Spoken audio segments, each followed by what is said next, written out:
Hi everyone at sa lahat po ng aking mga bashers.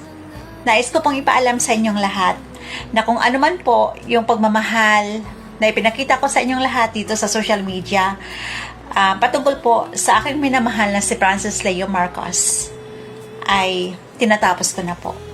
Masakit man po sa kalooban ko, pero isa po akong tutor dito sa Dubai, may sinumpaan po akong trabaho at kailangan ko maipakita ang pagiging marangal, malinis na dignidad at kaaya-aya po na pag-uugali sa aking mga estudyanteng tinuturuan, maging po sa mga magulang na nakakilala sa akin.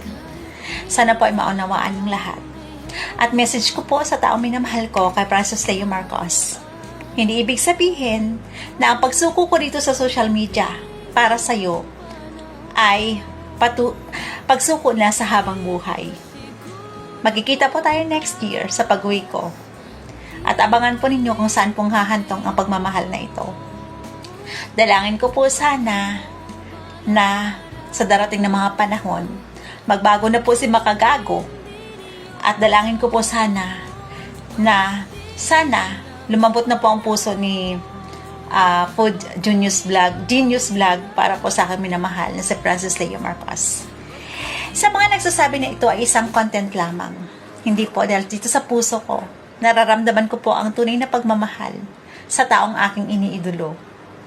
Isa lang po ang maipangako ko sa inyong lahat.